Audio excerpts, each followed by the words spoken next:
Hello, my good friends. How are you today? May God bless you all. I will not introduce anything.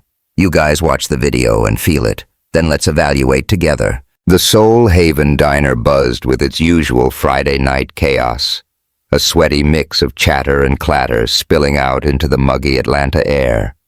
The jukebox in the corner belted out an old Marvin Gaye track, the bass thumping through the worn wooden floorboards. Grease hung heavy in the air, mingling with the sweet tang of cornbread and the sharp bite of hot sauce. Neon signs flickered in the windows, red, green, blue, casting a kaleidoscope glow over the cracked vinyl booths where Decatur's regulars hunched over plates of fried catfish and collards. This wasn't just a diner. It was a heartbeat, a sanctuary for folks who'd spent their lives hustling to make ends meet in this scrappy corner of the city. Tonight, though, the noise dropped like someone hit mute. Forks paused midair, heads turned, and even Big Mama T, who'd been slinging hash browns here since the 80s, stopped wiping the counter to stare. Malik Carter stood in the middle of the room, all 6'2" of him, his tailored blazer looking like it had wandered in from another planet. His dark skin gleamed under the diner's yellow lights, his fade sharp enough to cut glass, but his eyes, those deep, guarded eyes, softened as they locked onto Aisha Jackson. She stood there, frozen, her deep brown skin catching every flicker of light, her braids swept back in a messy bun that somehow made her look both exhausted and fierce. Her hands gripped the edge of a stained apron she'd tossed aside earlier, her breath hitching as Malik dropped to one knee. The diner went graveyard quiet. Old man Reggie, who never shut up about the Falcons, set his coffee mug down with a clunk that echoed. Aisha's mom, Renee, clutched her grandson Jamal's shoulder, her glasses fogging up as she blinked fast. Naya, Malik's little sister, leaned against the counter, her gold hoops glinting as she smirked, like she'd bet on this exact moment. Malik pulled a small velvet box from his pocket, flipping it open with a flick of his thumb. Inside sat an emerald ring, the stone glowing like a piece of bottled-up forest, surrounded by tiny diamonds that caught the light and threw it back in dazzling bursts. A ripple of gasps spread through the crowd. Someone whistled, low and sharp. Aisha's chest tightened, her fingers trembling as she pressed them to her lips, her wide eyes darting from the ring to Malik's face. "Aisha," he started, his voice low and steady, slicing through the jukebox's croon like a blade through butter. 90 days ago, I asked you to marry me for all the wrong damn reasons. It was a deal, cold, calculated, just another move on the board. I thought I could keep it clean, keep it simple, but you fucked that all up. A nervous laugh bubbled out of her, half choked by the lump in her throat. She'd seen Malik in his element, ruling boardrooms, striding through his midtown penthouse like a king, his presence bending every space to his will. But here, in the diner where she'd flipped burgers to scrape together cash for sketchbooks, he was different, stripped down, real. "I didn't see you coming," he went on, his gaze never wavering, pinning her in place. "Didn't expect you to get under my skin, to make me laugh when I didn't want to call me out when I was full of shit. I didn't expect to wake up every morning needing your voice, your fire, your stubborn-ass heart. But you did. You made me feel alive when I'd been coasting on empty for years, and now I'm asking you, not for some merger, not for a goddamn show, but for me. Aisha Jackson, will you marry me? For real this time?" The room held its breath, the air thick with anticipation. Aisha's eyes shimmered, tears spilling over and streaking down her cheeks, catching the neon glow like tiny rivers of light. She looked at the ring, then at Malik, then back at the ring, her mind spinning. 90 days. That's all it had taken for this man, this walled-off billionaire bastard, to crash through her defenses and make her believe in something she'd buried deep. Love. Real, raw, terrifying love. "Yes," she whispered, so soft it barely carried. Then louder, her voice cracking with a laugh. Yes, Malik. Hell yes. The diner exploded. Cheers erupted, bouncing off the walls like a damn riot. Folks clapping, hollering, banging forks against plates till the whole place rattled. Renee yanked Jamal into a bear hug, tears streaming down her face as he grinned wide enough to show every tooth. Nia threw her head back and yelled, "Finally, y'all!" tossing a napkin in the air like confetti. Malik slid the ring onto Aisha's finger. It fit like it had been forged for her, the emerald blazing against her skin.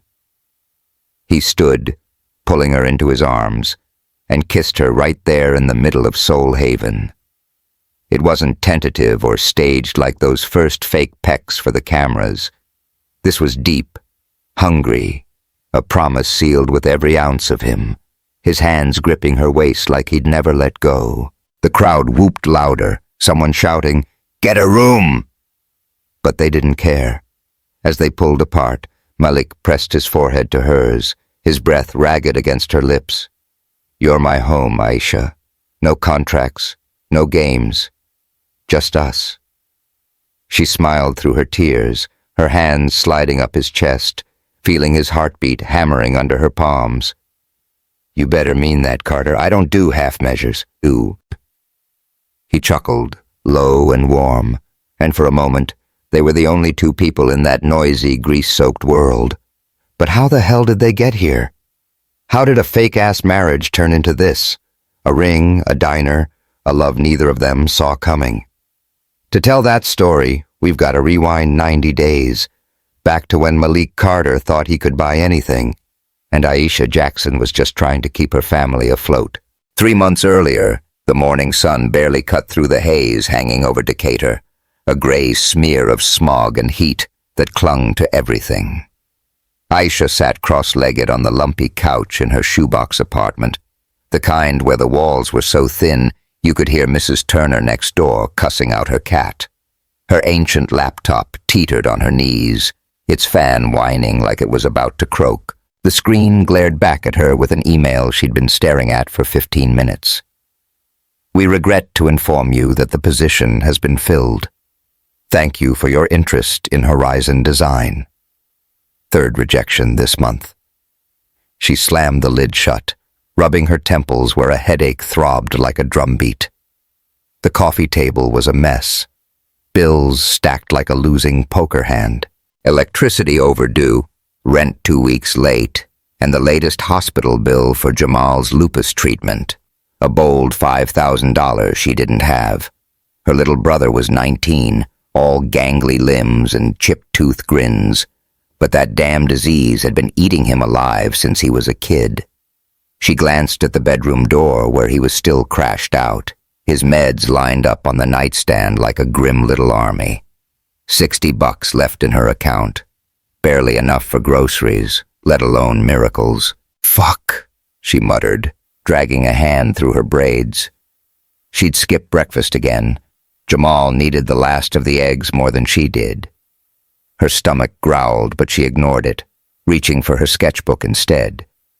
Her fingers traced the half-finished lines of a little girl with a magic paintbrush, a story she'd been doodling since she was 10. It was her lifeline, her dream, but dreams didn't pay the rent. The apartment door creaked open, and Renee shuffled in, her nurse's scrubs rumpled from a double shift at Grady Memorial. She dropped her purse on the counter with a tired grunt, her graying hair pulled into a tight bun that looked like it was holding her together. "Morning, baby girl," she said, her voice gravelly but warm, like she'd smoked too many nights away. "Any luck?" Aisha forced a smile, minimizing the laptop screen before Renee could see the rejection. "Not yet, Mama, but something's coming. Always does." Renee shot her a look, sharp, knowing, the kind that saw through bullshit, but she didn't push. "Jamal take his pills?" "Yeah, last night. He's still out." Aisha hesitated, then added, "New bill came. $5,000.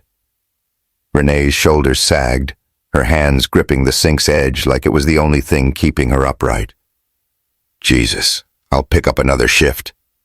No, Mama, you're already running on fumes. We ain't got options, Aisha. Renee's tone was steel, shutting down the fight before it started. She opened the fridge, frowning at the bare shelves, a half-empty milk carton, a stick of butter, some wilted greens. "You eat yet?" "I'm good," Aisha lied, standing to grab her jacket. "Got a freelance thing to finish. Might get a couple hundred if they bite." Her phone buzzed on the table. An unknown number. She almost swiped it away, but something made her answer. "Hello? Aisha, it's Malik Carter." The voice was bright, familiar, yanking her back to college days. Late-night study sessions, cheap beer, Nea's wild laugh lighting up their dorm. "You free for coffee tomorrow? Got something to run by you?" Aisha grinned despite the weight on her chest. "Nia, damn, it's been ages. What's up?" "It's nuts. Might sound like I've lost it, but it could fix a lot for you. Meet me at Piedmont Cafe noon. And Aisha, wear something decent." The line clicked off before Aisha could dig deeper. She stared at the phone, brow furrowed. Nia had always been a little out there, artsy, bold, the kind of friend who'd drag you into trouble and make it fun. But this felt bigger. She glanced at the bills, the empty fridge, Jamal's meds. Nuts might be exactly what she needed. Across town, the midtown skyline shimmered through the floor-to-ceiling windows of Malik Carter's penthouse office, 40 stories above Atlanta's grind. The city sprawled out below, Peachtree Street snaking through it like a lifeline, the Fox Theater's marquee glowing in the distance. Malik stood with his back to the view, broad shoulders tense under a charcoal suit that screamed money. Tailored, crisp, the kind of fit that made lesser men shrink. His attention was locked on the 3 board members across the glass conference table, their faces a mix of smug and steel. "The Sato merger's basically locked," Tanya Brooks said, tapping her manicured nails on the table, her voice clipped like she was reading a verdict. "But they've got one hang-up, and they're beating it to death." Malik arched an eyebrow, his jaw tight enough to crack walnuts. "What's that?" "Your personal life, Carter," Earl Grayson cut in, the oldest of the bunch, his gray hair slicked back like he was stuck in the 70s. "Or the fact you ain't got one." Malik's fingers curled into a fist behind his back, but his face stayed ice cold, a mask he'd perfected years ago. "My personal life doesn't run this company." "In most cases, sure," Tanya said, leaning forward, her eyes pinning him like a bug on a board. "But the Satos are old world. Family, tradition. They live for that shit. They want a partner who's settled, not some lone wolf tossing cash at clubs." "I don't hit clubs," Malik said, his tone flat as asphalt. "You're missing the point," Derek Miles chimed in, fidgeting with his tie like he hated being the bad guy. "They're here for 3 months. They need to see you stable, rooted, someone they can trust with their billions." Malik's eyes narrowed, a storm brewing behind them. "You're saying I need a wife in 90 days? "Not a wife, per se," Tanya clarified, her lips twitching into a sly smile.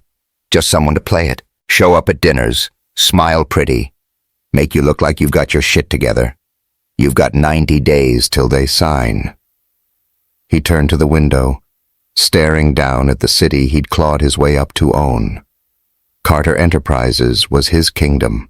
Luxury towers, hotels, resorts from Georgia to Japan. The Sato deal would cement him as the top dog in Asia's high-end market. Years of grinding, billions on the line, and now it all hung on some Japanese suits wanting him to play house. He hated it. Hated the leash, the loss of control, but the numbers didn't lie. "Fine," he said, voice sharp enough to cut. "I'll handle it." The board filed out, leaving him with the hum of the AC and the weight of their demand. He yanked his tie loose, poured a shot of bourbon from the decanter on his desk, and watched the liquid catch the light. His phone buzzed, Nia, dinner tonight? Worried about you? He sighed. Nia was the only one who ever got past his guard. The kid sister who'd stuck with him when their mom overdosed, and their dad bailed for a new family. He texted back, "My place, 8. He downed the bourbon, the burn grounding him. 90 days. He'd built an empire from scratch in less time. Finding a fake wife? Piece of cake, right? The next morning, Piedmont Cafe hummed with the lunchtime rush. Suits gulping espressos, artists nursing lattes, the air thick with roasted beans and buttery croissants. Aisha pushed through the door, smoothing her navy blazer over a white blouse and dark jeans. Her interview fit, the best she had. Her braids swung as she scanned the room, spotting Nia waving from a corner table. Nia looked like she'd walked off a runway, cropped leather jacket, gold hoops, her afro a perfect cloud. Next to her sat a man who made the whole damn place shift. Malik Carter didn't just sit, he owned the space. Even in a black button-down, he radiated control, his broad frame filling the chair like it was built for him.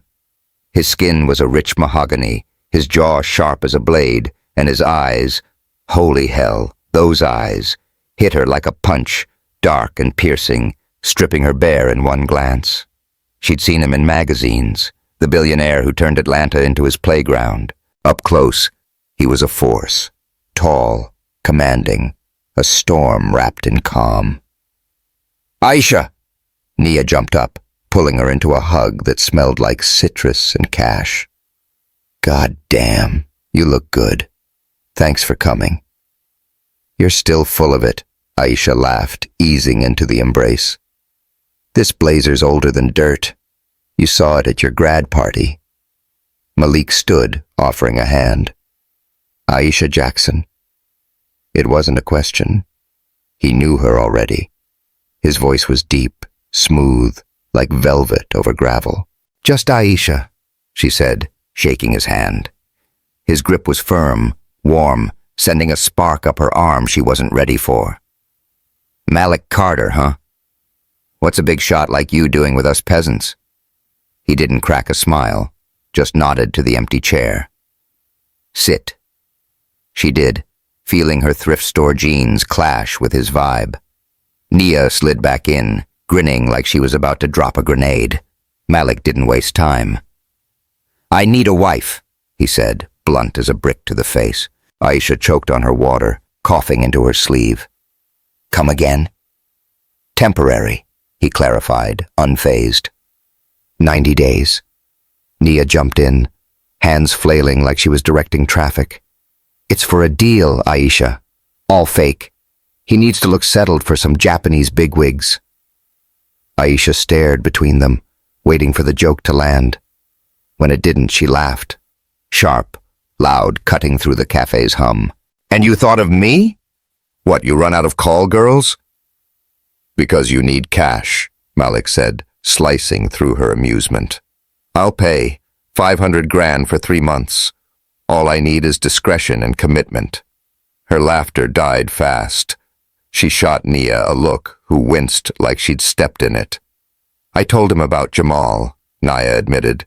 "The bills. I know it's not my place." "Damn right it's not," Aisha snapped, heat flaring in her cheeks. She turned to Malik. "You think I'm some broke-ass damsel you can buy?" "No," he said, calm as hell, surprising her. "I think you're smart, real, and tough. Nia says you're the only one I can trust to pull this off. I don't want a pro. I need someone who can convince the Satos I'm not just a heartless prick." Their coffee landed, hers black, his with a splash of cream. But she ignored it, her mind racing. 500 grand. Jamal's treatments, Renee's shifts, the constant dread of losing the apartment. It could all disappear. But this? Playing wife to a stranger who looked at her like he could own her soul? "What's the deal?" she asked, voice steady despite the storm inside. "You move in," Malik said. "Hit events with me, act the part in public. Private's off limits. We're strangers. 90 days, we divorce. You sign an NDA, you walk with the money. She swirled her coffee, studying him. His steady hands, his unblinking stare. And our story? Satos won't buy a Decatur, nobody snagging you. You're Nia's old roommate, he said, smooth as silk. Met at her art show 6 months back, kept it quiet till now. Easy, she snorted. Easy for you. Why not hire some actress? Thought about it, he admitted. But Satos are sharp. They'd spot a fake. You're tied to me through Nia, and you've got skin in the game. That's what I need. Her phone buzzed. Renee. Jamal's fever's up. Doc wants him in. You coming? Her gut dropped. She looked at Malik, his face a blank slate, then at Nia, who nodded like she knew the score. I gotta bounce, she said, grabbing her bag. Family stuff. Take my car, Malik said, nodding to a black Bentley outside. Beats waiting on a ride. She paused, then snatched the business card he slid over. I ain't said yes. I know, he replied, cool as ever. Call me when you decide. She bolted, the Bentley's driver opening the door as she slid in, her mind a mess. 500 grand. A fake marriage. A man whose handshake still burned her skin. What the hell was she stepping into? Malik watched her go, the sway of her hips in those jeans sticking in his head like a song he couldn't shake. He leaned back, sipping his coffee, trying to ignore the heat that had flared when their hands touched. This was a transaction. Clean, simple, business. He didn't do messy. Hadn't since his mom's pills left him alone with a dad who'd rather fuck his way to a new life than stick around. Aisha Jackson was a tool for the Sato deal, nothing more. So why did he feel like he'd just kicked a hornet's nest? Nia nudged him, grinning. She's the one, right? She's a risk, he muttered. But yeah, she'll work. Good, Nia said, standing. Don't fuck it up, big bro. He didn't reply, just stared out the window as the Bentley peeled off. 90 days. He could handle 90 days with Aisha Jackson, couldn't he? Malik and Aisha didn't know it yet, but that diner moment was the end of a wild-ass ride that started with a crazy deal. How'd they go from strangers to soulmates? Stick around. Hit that subscribe button and drop a comment with your guesses. This is just the start of their story. 3 days after that coffee shop curveball, Aisha Jackson stood in the harsh white glow of Grady Memorial's waiting room, the antiseptic smell stinging her nose. The vinyl chair creaked under her as she shifted, her braids slipping over her shoulder while she stared at Malik Carter's business card. The edges were frayed now, worn from how many times she'd flipped it between her fingers, the black ink smudged but still sharp. Malik Carter, CEO, Carter Enterprises. Her mom, Renee, slumped beside her, head tipped back against the wall, her glasses crooked from dozing off after another double shift. Jamal was down the hall, hooked to machines that beeped too damn loud, fighting an infection his lupus had let sneak in. The doc had laid it out cold. New treatment, some cutting-edge shit that could turn the tide for Jamal. 60 grand, though, cash up front, no insurance, no mercy. Might as well have been $1 million. Aisha's freelance gigs were scraps, and Renee's paycheck was already stretched to breaking. She glanced at her mom, guilt clawing her gut. Renee looked like she'd aged 10 years in the last 10 months. Gray streaks in her hair, shadows under her eyes, hands rough from too many nights scrubbing hospital floors. She stepped into the hallway, the card slick in her palm, and punched Malik's number into her phone. He answered on the second ring, voice smooth as bourbon over ice. Aisha, it's me, she said, automatic, like she had to claim herself. I'm in, but I got rules. A beat of silence then. Name 'em. 60 grand right now. For my brother's meds. And I see my family when I want. No bullshit about it. Done, he said. No hitch, no haggle. What else? She sucked in a breath, steeling herself. I ain't sleeping with you. This isn't that. Never thought it was, he replied, cool and even. Anything more? Yeah. Put it on paper. A contract. Keeps us both straight. Lawyers are drafting it. I'll add your terms. Another pause, heavier this time. When you moving in? Aisha glanced back at Renee, still out, her hands folded over her scrubs like she was praying in her sleep. 3 days. Gotta square things with my people. Friday noon. Carl'll be there. And Aisha? What? The 60 hits your account in an hour. He hung up, and she stood there, phone pressed to her ear, waiting for the other shoe to drop. It didn't. 58 minutes later, her banking app pinged, $60,000 deposited, sender tagged Carter Enterprises. Her breath caught, a weight lifting just enough to let her breathe. Jamal's dock could start tomorrow. She leaned against the wall, the cold tile biting through her shirt, her mind spinning. She'd just sold 3 months to a man she barely knew, a man who could toss that kind of cash like it was pocket change. What the fuck had she signed up for? Friday hit with a vengeance, the Atlanta sun baking everything in a sticky haze. Aisha packed a duffel in the dim light of her apartment, stuffing in jeans, tees, her sketchbooks, and that one good dress, deep purple, slit at the thigh, the only thing she owned that felt like armor. Renee hovered in the doorway, arms crossed, her nurse's stare cutting through the bullshit. You sure about this, baby? Renee asked, voice soft but heavy, like she was sizing up a patient about to flatline. Living with some rich dude? Playing his wife? I didn't raise you to gamble like this. Aisha zipped the bag, flashing a grin she didn't feel. It's a job, Mama. 3 months, and we're good. Jamal's treatments, your shifts, you won't have to kill yourself no more. Renee's lips thinned, her eyes narrowing. Money don't make it right.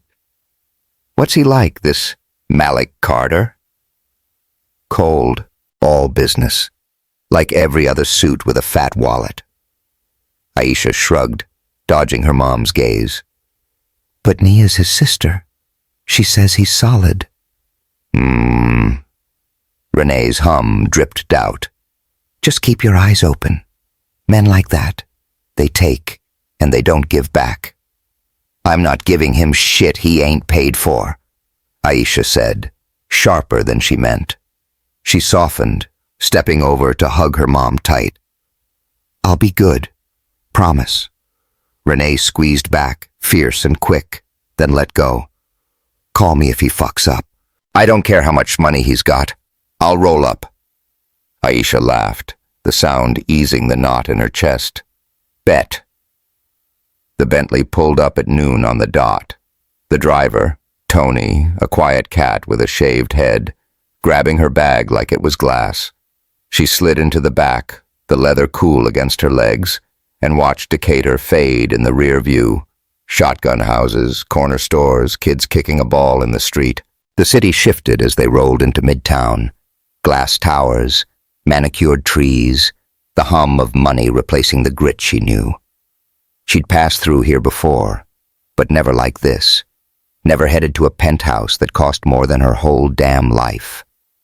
The elevator needed a fingerprint and a code, Nia's voice crackling through the phone as she walked Aisha through it.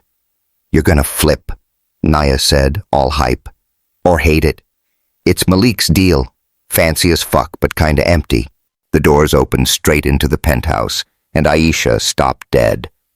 The place was insane. Gleaming hardwood, furniture in black and gray like some showroom, windows stretching floor to ceiling with Atlanta laid out like a king's view. It smelled like leather and something crisp, expensive. Nothing like the damp and grease of home. Her sneakers squeaked on the floor, and she felt like a trespasser in a damn palace. "Guest room's yours?" Nia said, popping out from a hallway in a paint-splattered tee. "Malik figured you'd want your own spot." Aisha nodded, a flicker of relief hitting her. "My stuff?" Staff unpacked it. "Malik's got folks for everything. Mrs. Lena runs the house. Chef's here 3 times a week. Cleaners Tuesdays and Fridays." "Staff," Aisha echoed, half laughing. "Right," Nia grinned, leading her to a room bigger than her whole apartment. Her clothes hung in a walk-in closet, sketchbooks stacked on a desk by the window, laptop plugged in and humming. It was too much, too clean, too perfect. She dropped her duffel, running a hand over the silk sheets, and caught herself in the mirror. Her blazer was frayed, jeans faded. She didn't fit here. A knock snapped her out of it. An older woman with silver hair and a soft smile stood there. "Miss Jackson? I'm Mrs. Lena, housekeeper. Dinner's ready if you're hungry. Mr. Carter's back around 9. "Just Aisha," she said, reflex kicking in. "Thanks, but I can manage." "No trouble," Mrs. Lena replied, her eyes warm. "And, if I can say, it's nice having someone else here. Gets quiet with just him." Aisha forced a smile as Mrs. Lena left, then hit the kitchen. A plate waited, grilled chicken, collards, cornbread, upscale soul food under a fancy cloche. She ate standing up, staring out at the city lights, feeling like a ghost in someone else's life. It tasted good. Damn good. But it wasn't home. Malik rolled in at 9:07, the sharp click of his shoes hitting the floor before she saw him. He loosened his tie, blazer over his arm, and paused when he spotted her on the couch, sketchbook open on her lap. "You're up." "Wanted to figure this out," she said, closing the book. "How it works, day to day." He poured a bourbon, the glass glinting as he swirled it. "Want one?" "Nah." She watched him sit across from her, all smooth moves and quiet power. "So, what's the play?" "Satos land next week," he said. "Before that, we get seen.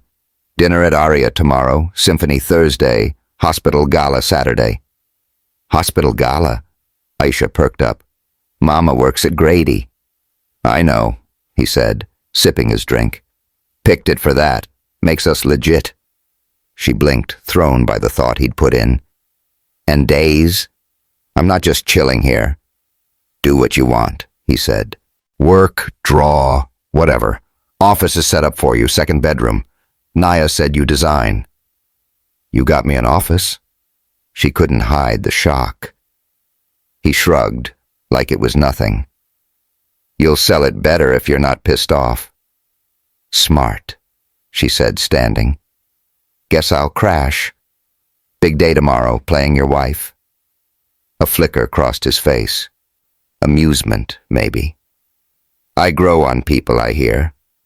"Like a rash?" she fired back, grinning before she could stop it. He laughed, a short, real burst that softened his edges for a heartbeat. "Night, Aisha." "Night, husband," she tested, the word weird on her tongue. His eyes darkened, something flashing through them before he locked it down.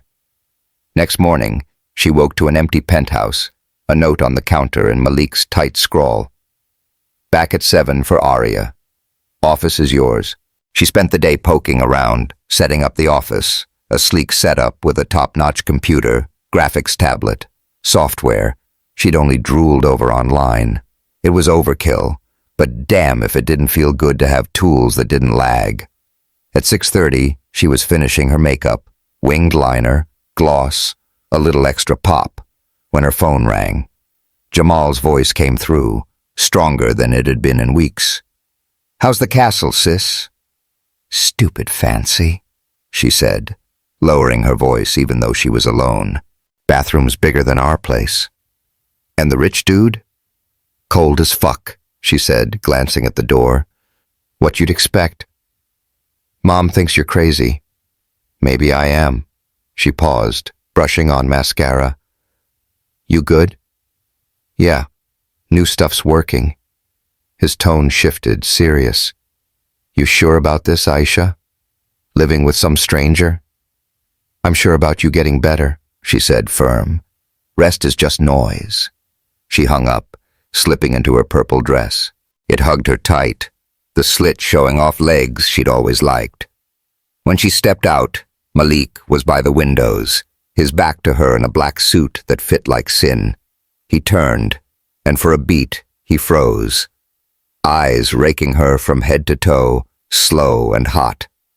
She swore his throat bobbed. You look... He cleared it, recovering. Purple suits you. Thanks, she said, suddenly shy. Good for Arya? Perfect, he said, pulling a box from his pocket. Wear this. Inside was a platinum band and an engagement ring with a diamond that damn near blinded her. Holy shit, Malik, this real? He looked offended. You think I'd give my wife a knockoff? Not your wife, she reminded him, sliding them on. They fit like a glove. How'd you guess my size? Nia, he said, flashing his own band. Let's roll. Car's waiting. In the elevator, she caught their reflection, him in his suit, her in her dress, rings shining. They looked good, too good. But the space between them was a chasm. As the doors closed, he broke the quiet. My folks had a marriage like this. Dad needed Mom's ties. She needed his cash. She turned, surprised he'd cracked that door. How'd that go? They hated each other, he said, staring at the numbers dropping. Made me swear off it. Why you're still solo? She asked, soft. He met her eyes in the mirror. One of many reasons. The doors opened before she could push. His hand settled on her back as they crossed the lobby, warm through her dress, and her pulse kicked up hard. This was a gig, nothing else. But as they stepped into the thick Atlanta night, the Bentley purring at the curb, she couldn't shake the feeling that Malik Carter was a puzzle she wanted to solve, and that scared her shitless. Dinner at Aria was a haze of dim lights, clinking glasses, and food she couldn't name. Scallops, risotto, wine that probably cost her rent. Malik played it perfect, hand brushing hers, eyes warm like they'd been doing this forever. She kept up, smiling, leaning in, laughing at his dry-ass jokes. It was smooth, too smooth, and by the time they hit the elevator, she was wiped from holding the mask. You did good, he said as the doors shut. The Wilsons bought it. Who? Next table. He's on Sato's U.S. board. She smirked. Nothing's random with you. Not much, he admitted, a hint of a smile breaking through. The elevator hummed, silence settling heavy. She caught his scent, bourbon, cedar, something sharp, and shifted, her arm brushing his. His hand twitched, and she looked up, their eyes locking. For a second, she forgot the rules, forgot the game. His gaze dropped to her lips, and the air turned thick, electric. The doors dinged, snapping her out of it. She bolted out, kicking off her heels as he loosened his tie. We need rules, she said, kneading ground under her feet. Like? He poured another drink, watching her. No touching unless it's showtime, she said, crossing her arms. And no looking at me like that. Like what? His tone teased, but his eyes stayed dark. Like you're about to fuck this up, she said sharp. He smirked, stepping closer. Noted. Your turn. Don't expect me to wait up, she said. I've got my own shit. Fair, he said, too close now. But Aisha? Yeah? This goes both ways. She held his stare, heart slamming. Good. Keep it that way. He nodded, heading to his room. Night. Night, she muttered, retreating to hers. She shut the door, leaning against it, the rings heavy on her finger. 3 months. She could do 3 months without falling for Malik Carter. Right? The Atlanta skyline twinkled beyond the penthouse windows, a sprawl of light stretching into the humid night. But inside, the air felt like it could snap. It was Sunday evening, 2 days since Aisha had moved in, and the place still hit her like a showroom. Too pristine, too hollow, too damn much. She'd spent the weekend holed up in her new office, sketching till her fingers ached, the high-end gear making her feel like she'd finally made it, even if it was fake. Every creak of the hardwood had her jumping, half expecting Malik to roll in and throw her off her game. He'd been a ghost, darting out for meetings, leaving notes like some cryptic landlord, and she hated how much she clocked his absence. Tonight, though, he was here. She heard him before she saw him, the clink of ice hitting glass, the low thrum of jazz spilling from the living room speakers. She stepped out of her room, barefoot in leggings and a baggy tee, her braids loose and wild around her shoulders. Malik sprawled on the couch, one arm slung over the back, a tumbler of bourbon dangling from his fingers like it was an extension of him.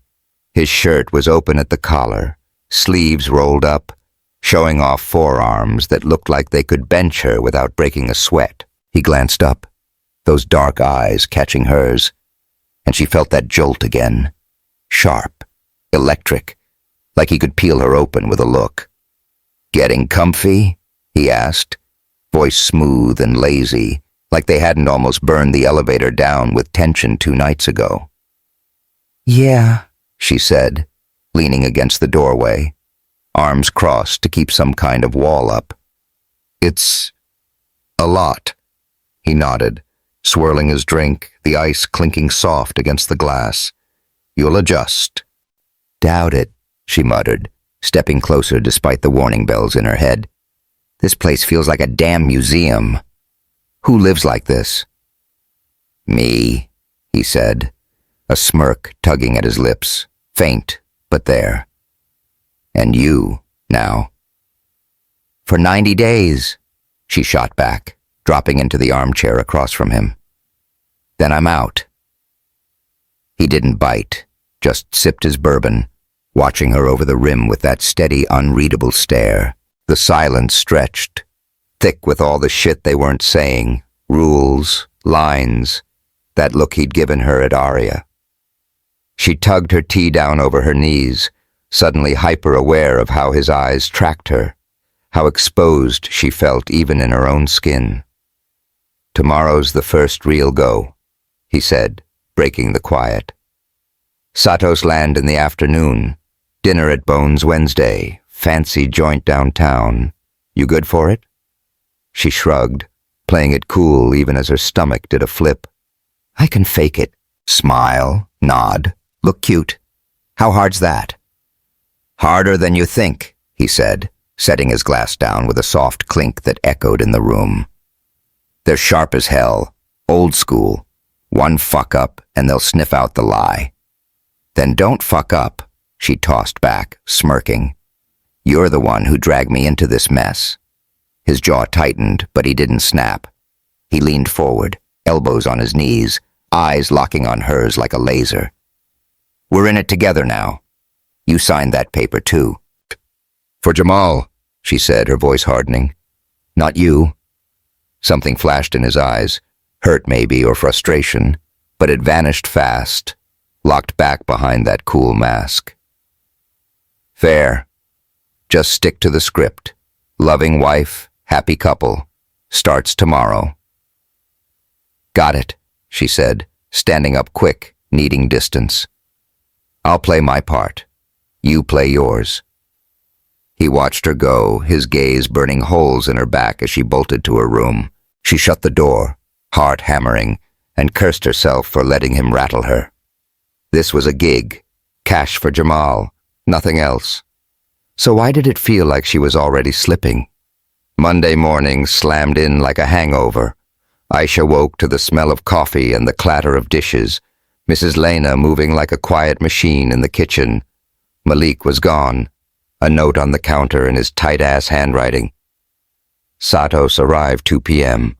Back at 6. Practiced the story. She rolled her eyes, crumpling it into a ball and tossing it in the trash. Practiced the story, like she was some kid prepping for a spelling bee. She spent the day in the office, tweaking a freelance logo, the hum of Midtown outside her window a steady drone. Her phone buzzed at noon. Jamal, sounding brighter than he had in months. "Docs say the new stuff's kicking in," he said, voice crackling through the line. "Fever's down. Might get out of here tomorrow." Aisha grinned, relief washing over her like cool water. "That's my dude. Told you we'd make it work." "Yeah, 'cause of your sugar daddy," he teased, laughing when she groaned. "Shut your ass up," she said, swatting the air like he could feel it. "He's not... Ugh, forget it. Just get better." "Love you, sis. Love you too." She hung up, the smile sticking as she leaned back in her chair. 60 grand had bought them a lifeline, maybe more. She owed Malik that, at least.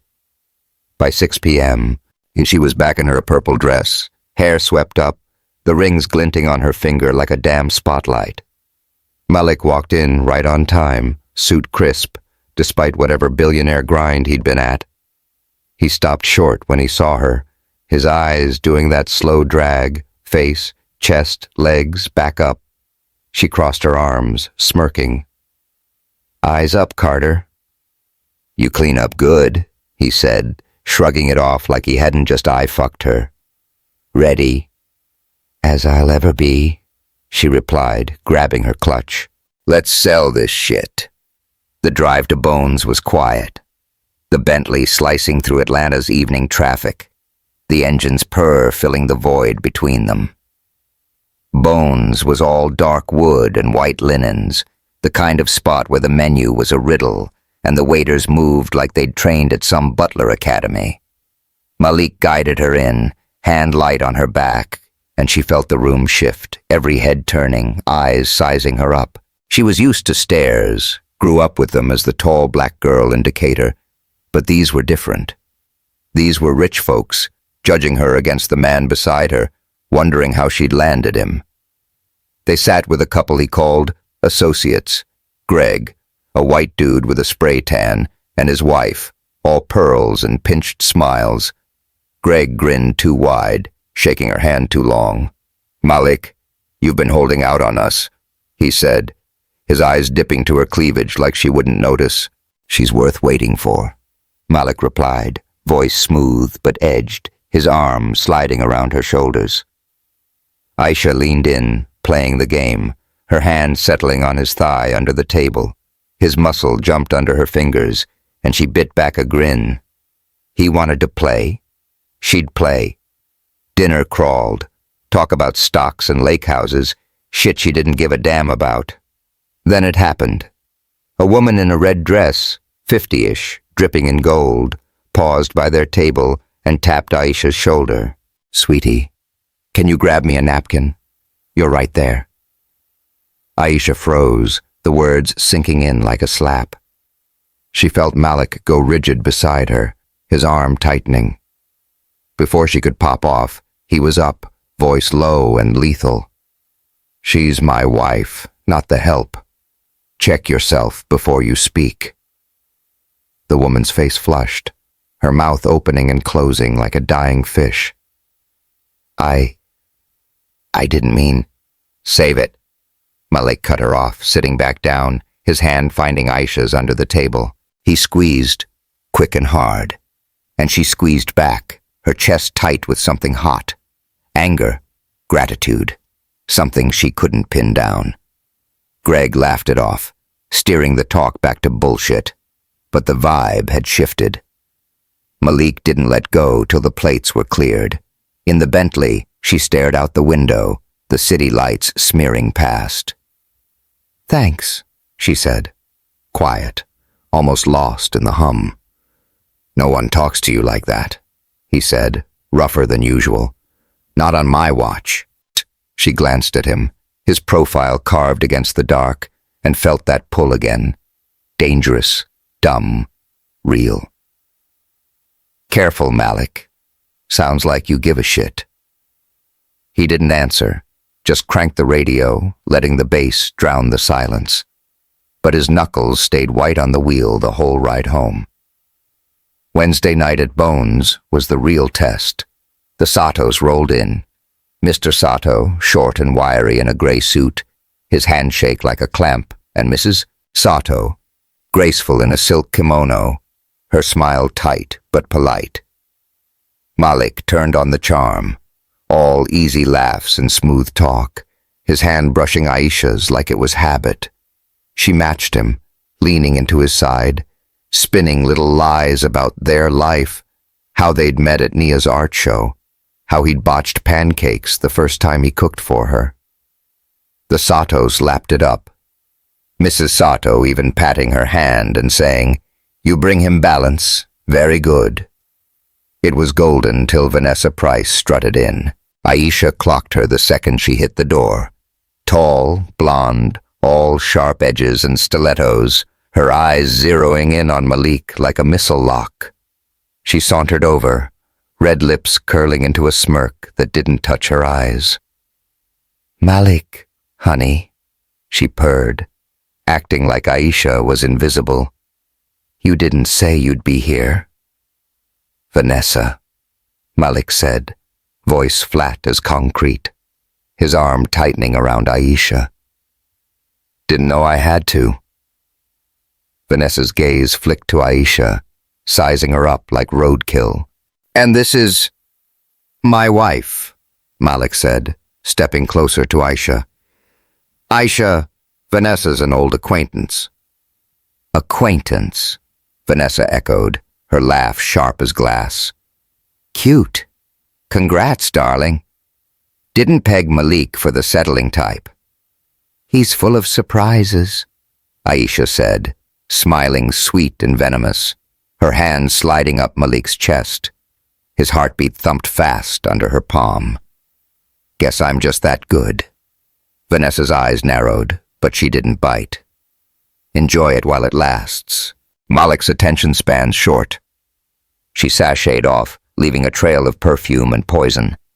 The Satos didn't blink, too busy raving about the ribeye, but Aisha felt Malik's tension through his grip. "Ex," she whispered as they sat.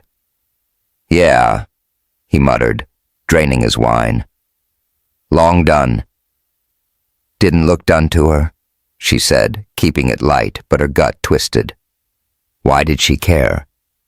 He shot her a look, half warning, half something deeper. "Drop it, Aisha."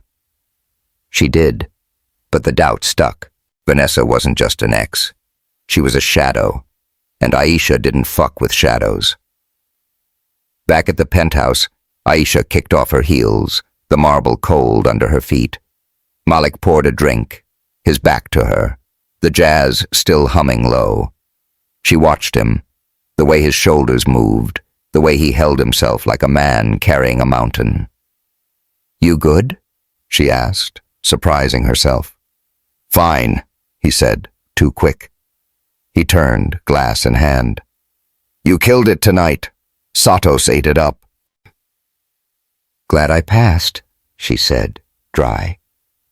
"What's Vanessa's deal?" He sighed, running a hand over his fade. "Lawyer. Helped me out of some shit back in the day.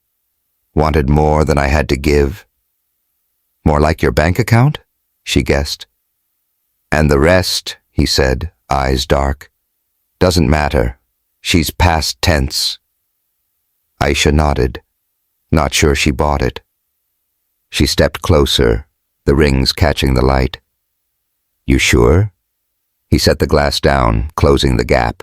"You asking for them, or you?" Her breath hitched, his heat too close, his scent too strong. "Just making sure this doesn't blow up in my face." "It won't," he said, voice low, rough. "Not if we keep it tight." She held his stare, pulse racing. "Then don't look at me like that." "Like what?" he murmured, leaning in, his breath brushing her cheek. Like you're about to fuck up everything, she whispered, but she didn't pull back.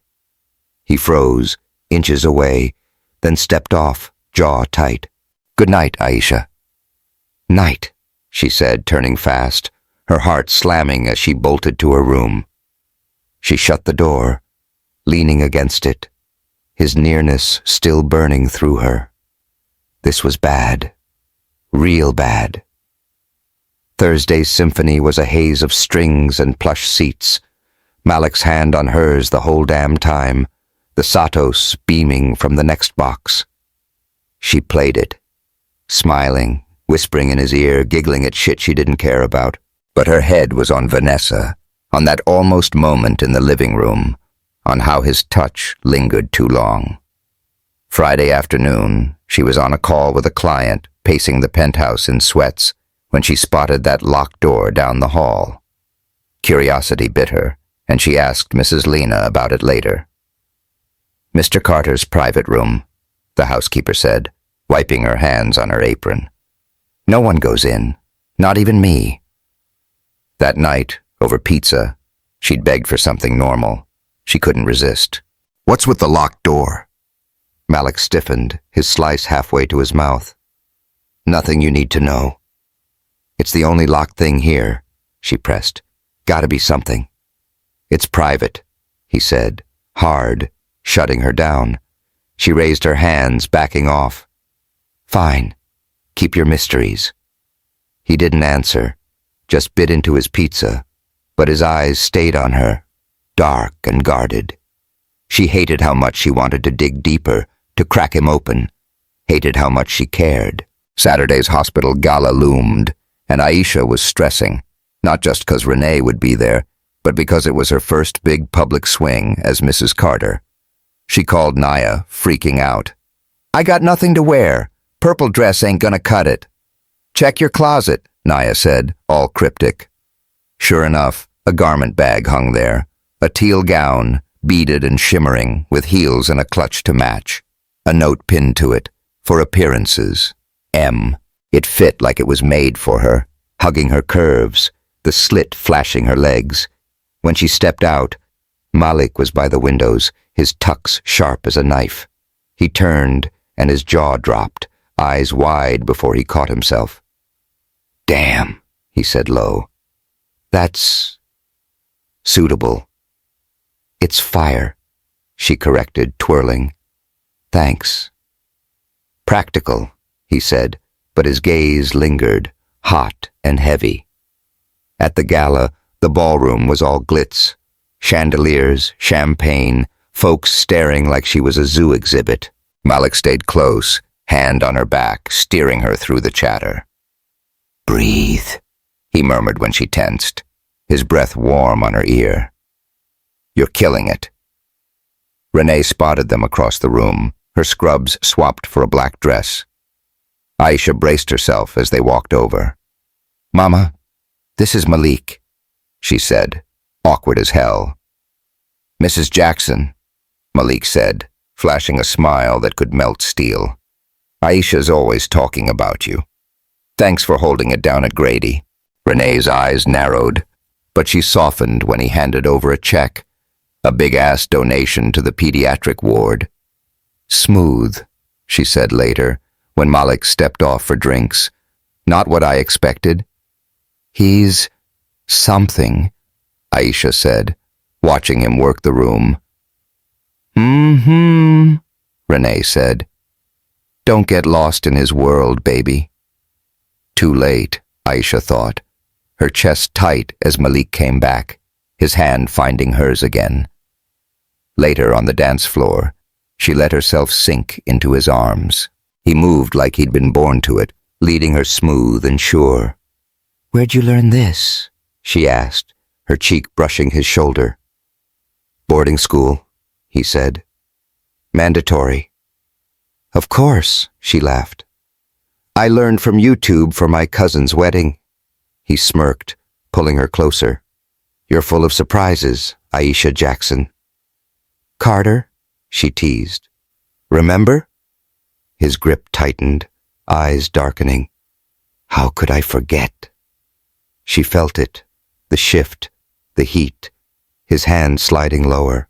The music faded, and she was too aware of him. His cologne, his breath, the way he looked at her like she was everything. Vanessa's voice sliced through, sharp and close. "Well, isn't this sweet?" Aisha turned, Malik's body going stiff. Vanessa stood there, all red lips and bad energy. "Didn't expect you to play house so well, Malik." "Vanessa," he said, ice cold. "Not now." "Just saying hi," she purred, eyeing Aisha. "Nice dress." "Budget chic?" Aisha smiled, sweet and deadly. "It's called taste, hun. Takes more than a fat wallet." Vanessa's laugh was brittle. "Cute. Malik, when you're done with your toy, you know where I am." She strutted off, and Aisha's hand stayed on Malik's chest, his heart pounding. "She's a trip," she muttered. "Forget her," he said, voice tight. "Let's get air." He led her to a balcony, the night cool against her skin, the city sprawling below. "Sorry about that," she said. "I shouldn't have—" "Don't," he cut her off softer. "You were perfect." She looked up, his eyes searching hers, too close, too raw. "Really?" "Really," he said, stepping in. "You keep surprising me." Her breath caught, his hand brushing her cheek, warm and steady. "Good thing?" "Don't know yet," he murmured, thumb tracing her jaw. The gala faded, and she knew she should pull back. Rules, boundaries, but when his lips hit hers, soft and slow, she didn't. She kissed him back, hands sliding to his shoulders, the world tilting as it deepened, hungry and real. When they broke apart, panting, his forehead pressed to hers, she saw the shock in his eyes mirror hers. "We shouldn't," he started. "Don't," she whispered. "Not yet." He nodded, stepping back, but the air was charged, alive. They'd crossed a line, and there was no undoing it. The ride back from the gala was silent as a tomb, the Bentley's low hum slicing through the thick Atlanta night like a blade. Aisha stared out the window, the city lights bleeding into streaks of gold and red, her fingers brushing her lips where Malik's kiss still burned. It wasn't supposed to hit like that. Soft 1 second, then wild, like he'd been holding back a dam flood and she'd been the crack in the dam. She snuck a glance at him, his jaw tight, hands locked on the wheel like he was strangling it.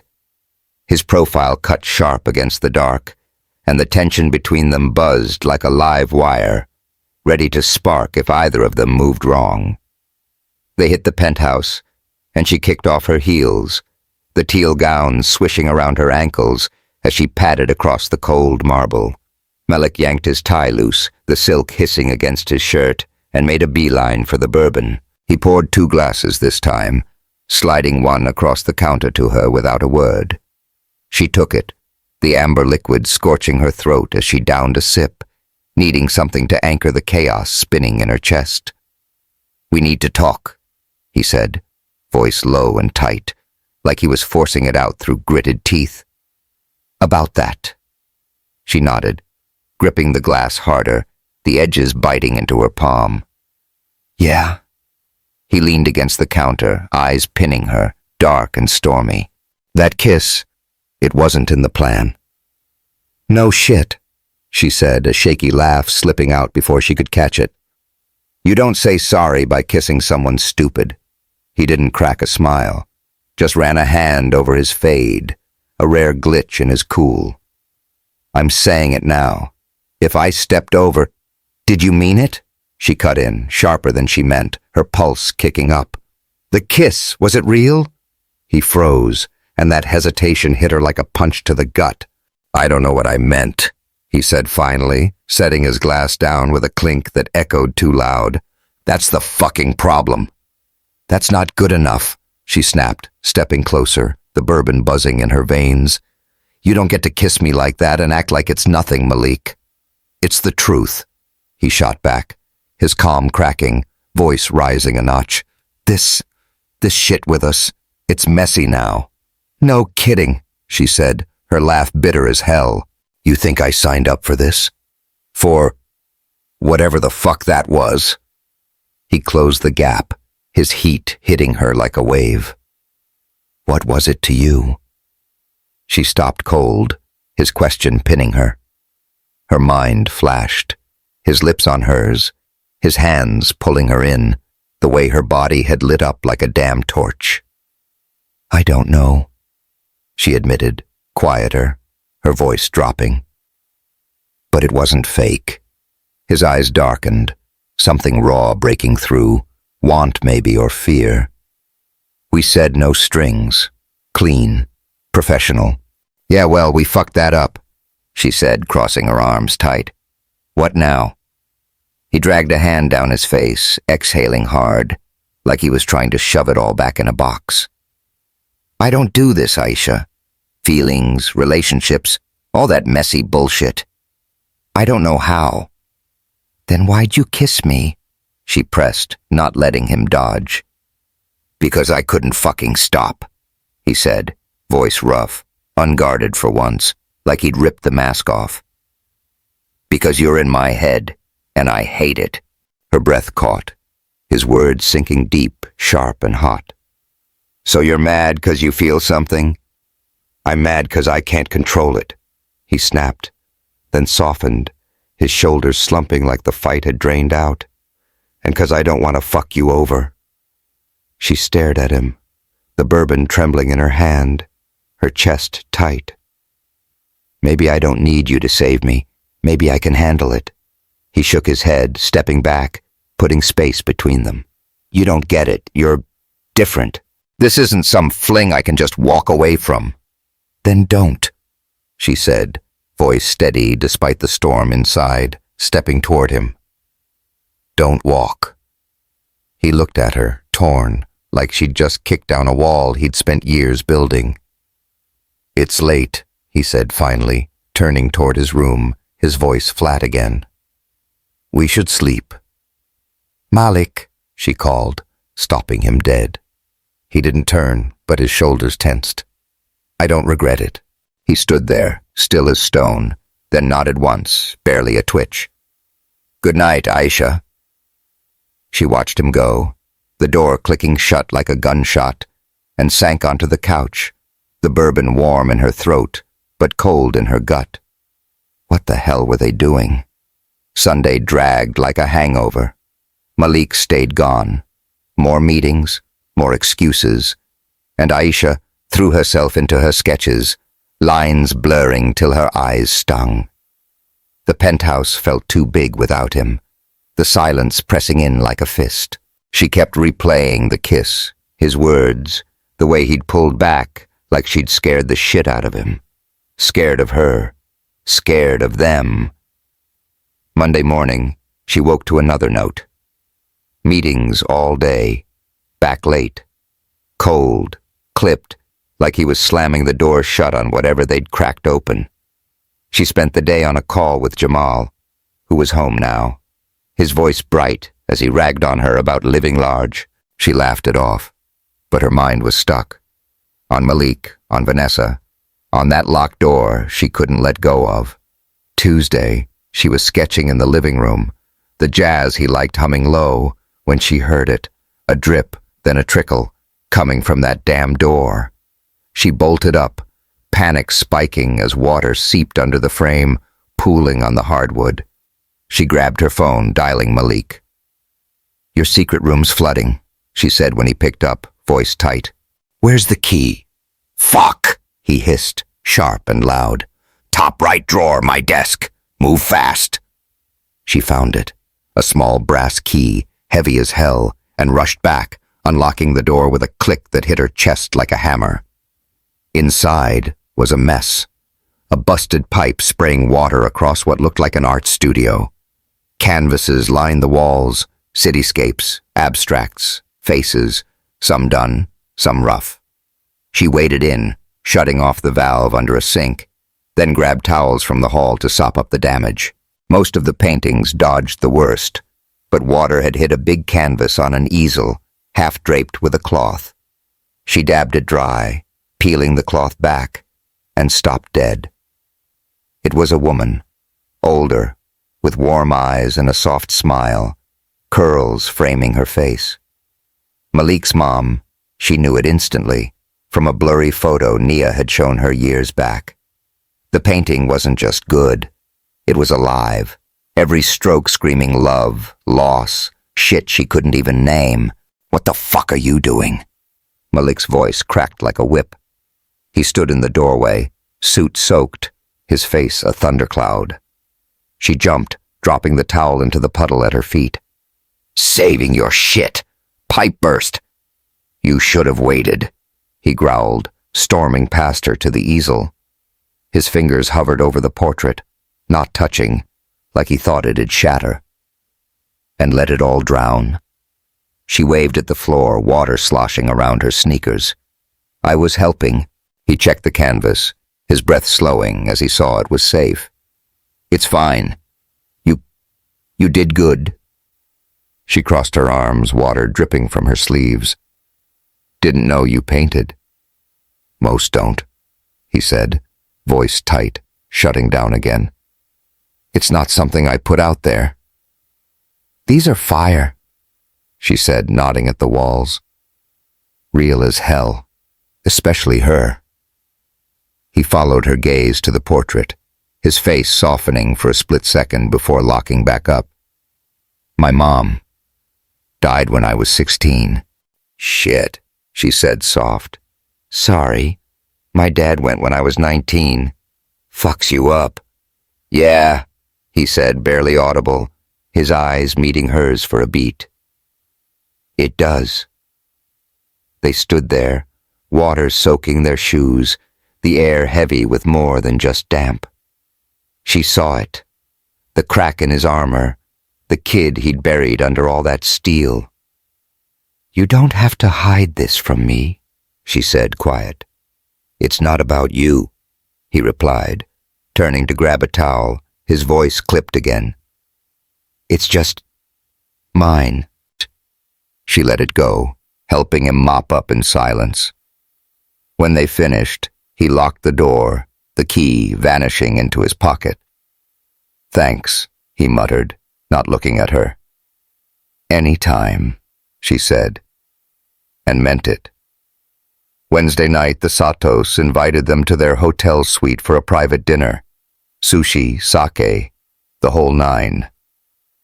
Aisha wore a black dress Malik had sent over, sleek and simple, hugging her curves just right. He couldn't keep his eyes off her in the car, his hand brushing her thigh as they pulled up. "You're killing me," he muttered, half to himself. "Good," she smirked, stepping out. "Keep you sharp." The dinner went smooth. Mr. Sato praising Malik's hustle, Mrs. Sato asking Aisha about her art with real interest. She spun the story easy, leaning into Malik's side, his arm around her like it was home. It felt too natural, too good, and that scared her more than Vanessa's shadow ever could. Back home, she was brushing her teeth when she heard him on the phone, his voice low through the wall. "No, Vanessa, not now. My marriage ain't your business. I've moved on." A pause, then softer. "I can't deny that, but it changes nothing." Aisha froze, toothpaste dripping down her chin. What couldn't he deny? That he still felt something for that bitch? She wiped her mouth, stomach twisting as she climbed into bed, his words looping like a bad track. Moved on, her ass. Thursday morning, she caught him in the kitchen, coffee in hand, suit already on point. "Heard you last night," she said, casual but pointed. "Vanessa still circling?" He stiffened, setting the mug down slow. "You eavesdropping?" "Thin walls," she lied, pouring her own cup. Sounded personal.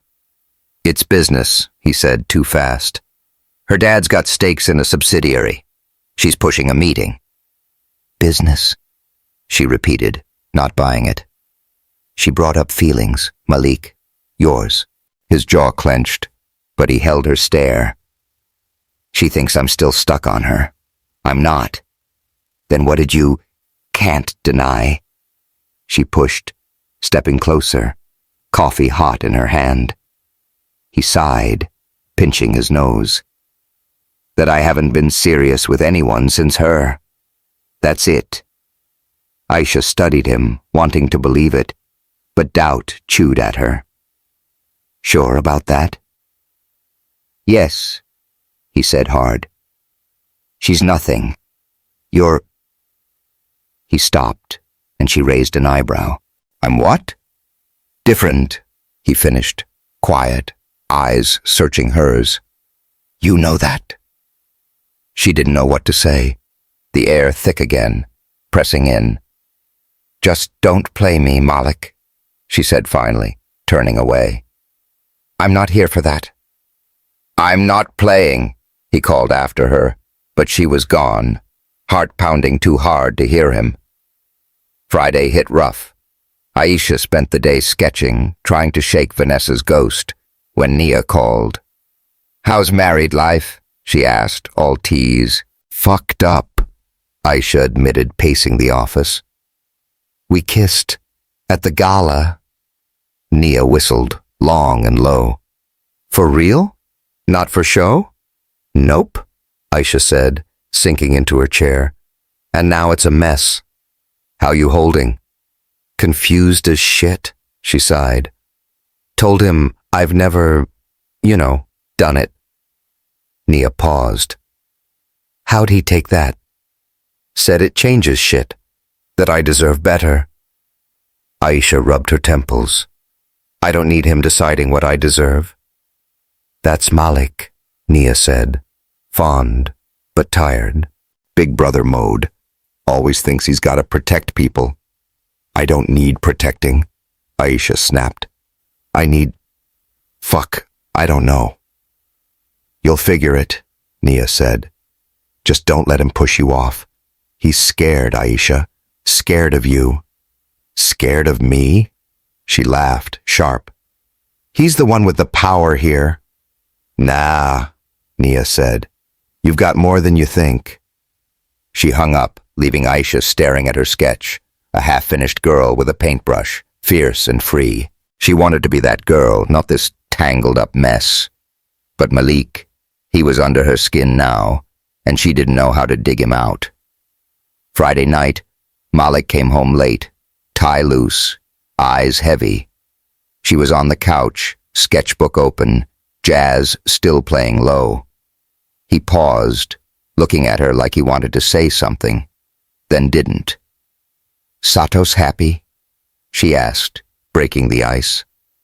"Yeah," he said, pouring a drink. "They're sold. You're a hit." "Team effort," she said, closing the book. "You good?" He nodded, slow, sipping his bourbon. "You?" "Been better," she admitted, standing. "Night."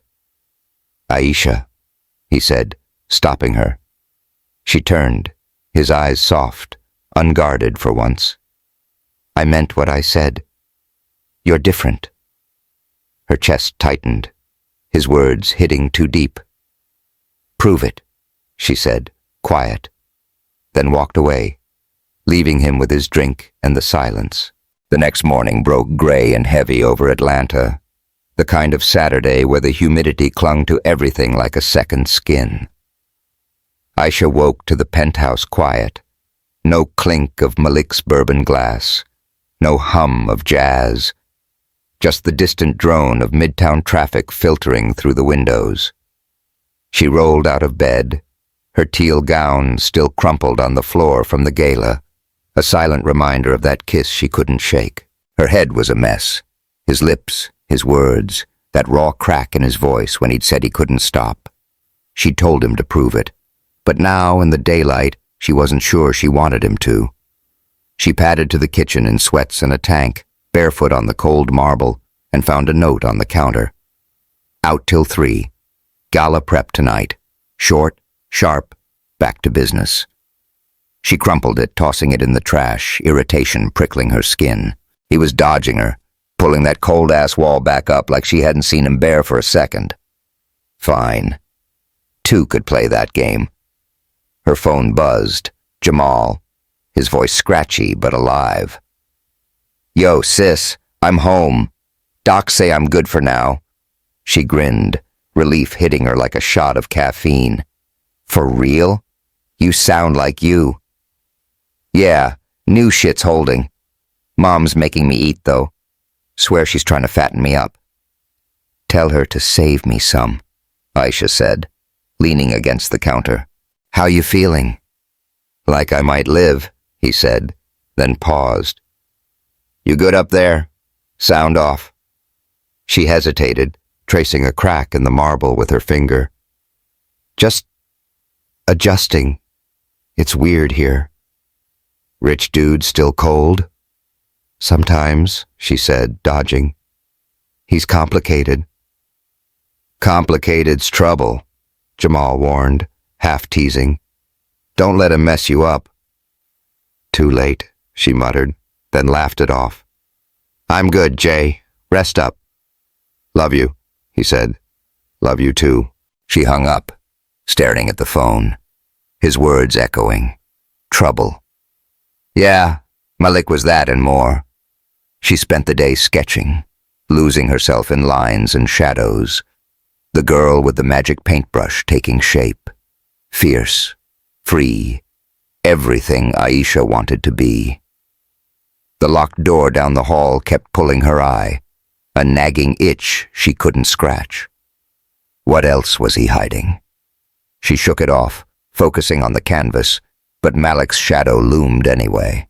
He rolled in at 3:07, tie loose, suit rumpled like he'd been grinding all day. He paused in the living room, catching her mid-sketch, charcoal smudged on her fingers. "You're still at it?" he said, voice low, neutral. "Keeps me sane," she replied, not looking up. "You?" "Meetings. Sado shit." He dropped his blazer on the couch, heading for the bourbon. "Gala's tonight. Hospital thing."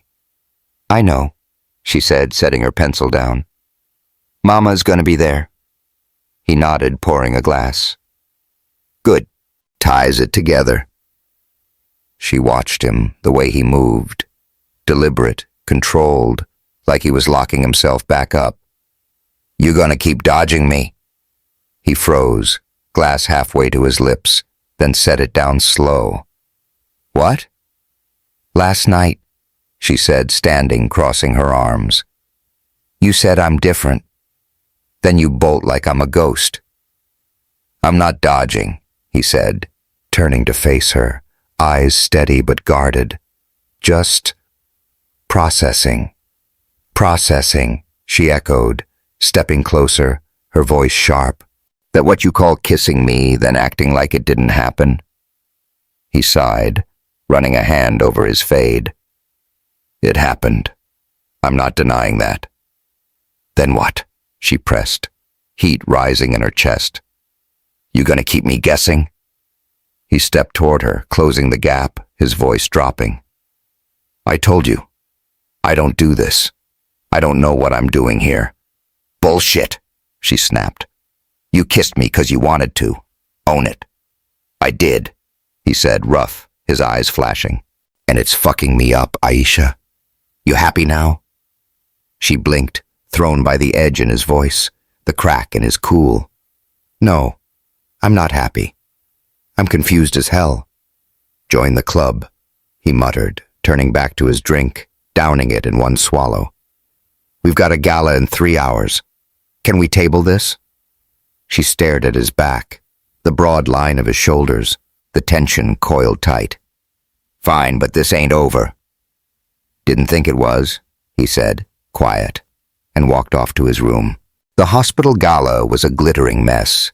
Chandeliers dripping light, champagne flutes clinking, folks in tuxes and gowns eyeing her like a sideshow.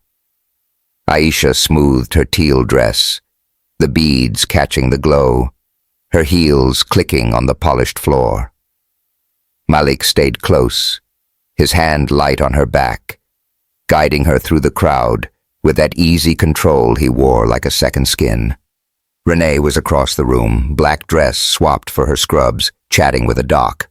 Aisha caught her eye, waving, and Renee nodded back, her gaze flicking to Malik with a mix of curiosity and suspicion. "Mrs. Jackson," Malik said when they reached her, flashing that $1,000,000 smile. "Good to see you again." "Malik," Renee replied, her voice warm but wary. "Heard you're making waves at Grady."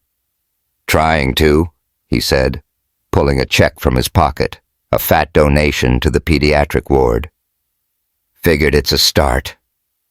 Renee took it, eyebrows lifting as she scanned the amount. "Smooth move. Aisha's been singing your praises?" "Only when I earn it," he said, glancing at Aisha with a flicker of something. "Pride, maybe." "Mm-hmm," Renee hummed, pocketing the check. "Keep her out of trouble." "More like she keeps me in line," he replied, and Renee cracked a smile, softening. Later, on the dance floor, Aisha let herself melt into his arms, the band's slow jazz pulling them close. His hand slid to her waist, warm through the fabric, and she felt that pull again. Dangerous, addictive. "You're good at this," she murmured, her cheek brushing his shoulder. "Practice," he said, voice low, his breath tickling her ear. "You?" "YouTube," she grinned, and he chuckled, the sound rumbling through her. They moved smooth, bodies sinking like they'd done this 100 times. And for a minute, she forgot the crowd, forgot the game. Then Vanessa Price slithered in, red dress hugging her like a warning, her smirk sharp as a blade. "Malik," she purred, cutting through the music. "You two look cozy." "Vanessa," he said, voice ice, his grip on Aisha tightening. "Not tonight." "Just admiring," she said, eyes flicking to Aisha. "Nice moves, hun. Where'd you pick that up? Discount lessons?" Aisha smiled, sweet and lethal. "Natural talent, babe. Beats throwing cash at charm school." Vanessa's laugh was brittle, her eyes narrowing. "Cute. Malik, when you're done slumming, you know my number." She strutted off, and Aisha's hand stayed on Malik's chest, his heart hammering. "She's a fucking delight," she muttered. "Ignore her," he said, voice tight, leading her off the floor. "Let's get out of here." He steered her to the balcony, the night air cool against her flushed skin, the city sprawling below like a sea of stars. "Sorry," she said, leaning on the railing. "I shouldn't have bit." "Don't be," he said softer, standing close. "You handled her." She looked up, his eyes locked on hers, too intense, too near. "Still think I'm different?" He nodded, slow, his hand brushing her arm, sending a shiver through her. "More every damn day." Her breath hitched, his touch lighting her up, and she knew she should pull back, rules, lines, all that shit. But she didn't. "Prove it," she whispered, echoing last night. He stepped in, his hand cupping her face, thumb tracing her cheek. "How?" "Kiss me again," she said, voice trembling but sure. "Right now." He didn't hesitate this time, his lips crashing into hers, hard and hungry, no holding back. She kissed him back, hands gripping his tucks, pulling him closer till there was no space left. It was heat, need, everything they'd been dodging. His tongue teasing hers, her fingers digging into his shoulders, the world dropping away. When they broke apart, gasping, his forehead pressed to hers, his eyes were wild, unguarded. "Real enough?" he rasped, voice wrecked. "Yeah," she breathed, dazed. "Real as fuck." He pulled her into his arms, holding her tight, the city humming below. "We're screwed," he muttered, half laughing. "Big time," she agreed. But she didn't care.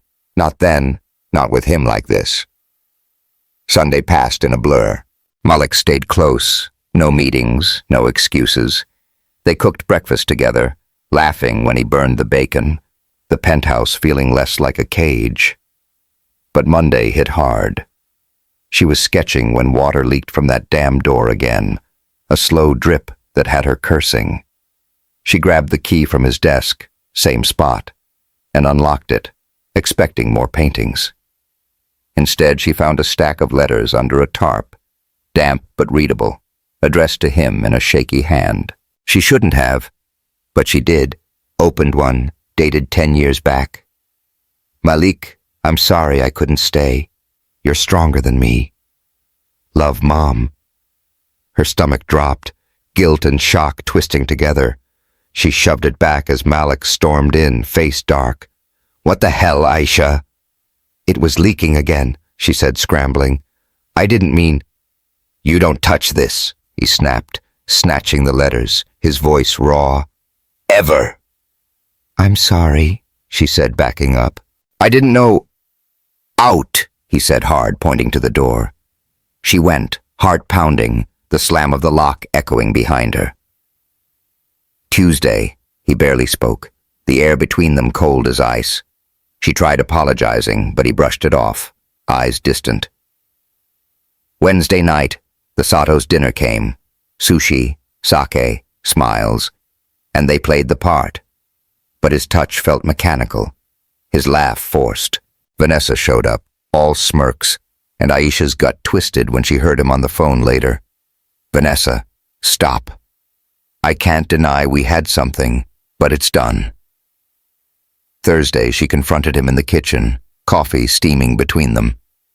What's something with her? She demanded. History, he said, flat. Over. Then why's she still in your ear? She pressed, voice rising. Because she won't let go, he snapped, then softened. It's you, Aisha. It's been you. She stared, doubt and want warring inside. Then act like it. He stepped close, eyes fierce. I'm trying. Friday, Nia called. He's a mess, she said. Those letters, he blames himself for her. You're shaking him up. I fucked up, Aisha said, sinking into her chair. Nah, Nia replied. You're making him feel. He needs that. Saturday, he came home late, finding her on the couch. I'm sorry, she said, quiet. For the letters. He sat beside her, close, voice low. I overreacted. They're hard. I get it, she said, softer. My dad left letters too. Hurts like hell. He nodded, hand brushing hers. You're still different. Prove it, she said again, and this time he kissed her slow, deep, real, pouring everything into it, no walls left. Sunday morning crept in slow and gray over Atlanta, the kind of day where the clouds hung low, pressing the city into a damp hush. Aisha woke to the penthouse silent. No clatter of Malik's footsteps, no jazz humming through the walls, just the faint patter of rain against the windows. She rolled out of bed, her tank top twisted from restless sleep. The memory of his kiss, the slow, deep one from last night, still tingling on her lips. Her head was a tangle of threads, his hands on her, his apology, those damn letters she'd dug up like a grave robber. She'd pushed him, cracked him open, and now the air felt different, heavier, like they'd stepped off a cliff together. She shuffled to the kitchen, barefoot on the cold marble, and found a note in his tight scrawl. Back at noon. Need to clear my head. No coldness this time, just a raw edge that hit her square in the chest. She didn't crumple it, just set it down, her fingers lingering on the paper. He was running again, not far, not like before, but enough to make her wonder if he'd ever stop. She grabbed a coffee, the bitter burn grounding her, and stared out at the rain-slicked city. Prove it, she'd said, and he had, over and over now, but it still felt like they were dancing on quicksand. Her phone buzzed. Jamal, his voice rough but warm. Sis, you alive up there? Barely, she said, sinking onto the couch, cradling the mug. You good? Yeah, Mom's fussing, but I'm solid. New meds are clutch. He paused, clocking her tone. What's up with you? Sound like you're drowning. She sighed, rubbing her temple. It's messy. Malik stuff. Rich boy trouble, he teased, then got serious. He fucking with you? Nah, not like that, she said quick. Just deeper than I planned. Deeper how? Jamal pressed, protective kicking in. Feelings, she admitted, quiet, the word feeling like a confession. Didn't sign up for this. He whistled low. Damn, Aisha, you falling for him? I don't know, she said, sharper than she meant. Maybe. It's fucked up. Be careful, he said, soft. Don't let him break you. Too late for that, she muttered, then forced a laugh. I'll figure it. How's Mom? Worried about you, he said. Thinks you're in over your head. She's right, Aisha said, and hung up, staring at the rain, her chest tight. Falling. Was that what this was? Malik rolled in at 12:03, rain dripping off his jacket, his eyes heavy but clear. He paused when he saw her on the couch, sketchbook open, charcoal smudged on her hands. Hey, he said, voice low, testing the water. Hey, she replied, setting the book aside. You good? Better, he said, shedding his jacket, hanging it by the door. Needed air. She nodded, watching him move, slower today, less guarded. Find what you were looking for? Maybe, he said, sitting across from her, elbows on his knees. You? Still looking, she said, half smiling. Rain help? Some, he said, a flicker of a smile breaking through. Clears the noise. They sat there, rain tapping the glass, the silence softer this time, less jagged. I'm sorry, he said sudden, his eyes meeting hers. For flipping out. The letters, they're a lot. I get it, she said soft. Pushed too hard. My dad's stuff. I'd lose it too. He nodded, leaning back, hands clasped. She wrote him before she went. Blamed herself. I blamed me. Fuck, Aisha breathed, leaning forward. That's heavy. Yeah, he said, voice rough. Still is. She reached out, hesitant, her hand brushing his. He didn't pull back, just turned his palm up, letting her fingers slide into his. You don't have to carry it alone, she said, quiet. He looked at her, raw, unguarded, trying not to. They stayed like that, hands linked, rain falling, till he stood, pulling her up with him. Come here, he said, leading her to the kitchen. Let's eat. Something real. They cooked. Pancakes, messy and simple, laughing when he flipped one onto the counter. It felt normal, easy, a crack of light in the storm. Monday hit hard, the rain gone, but the weight still there. Aisha was sketching when her phone rang. Nia, all energy. Sato dinner tonight, she said. Malik's stressing. You ready? Guess so, Aisha said, smudging charcoal with her thumb. He's been different. Good different? Nia asked, curious. Maybe, Aisha said. We're figuring it. About damn time, Nia laughed. Wear that black dress, he'll lose his mind. Aisha smirked, hanging up, and dug out the dress. Sleek, tight, a weapon. When Malik saw her that night, his jaw tightened, eyes raking her slow. Fuck, he muttered, adjusting his tie. Your trouble. Always, she grinned, stepping close, her hand brushing his chest. Ready? He nodded, his hand settling on her waist, warm through the fabric. Let's do this.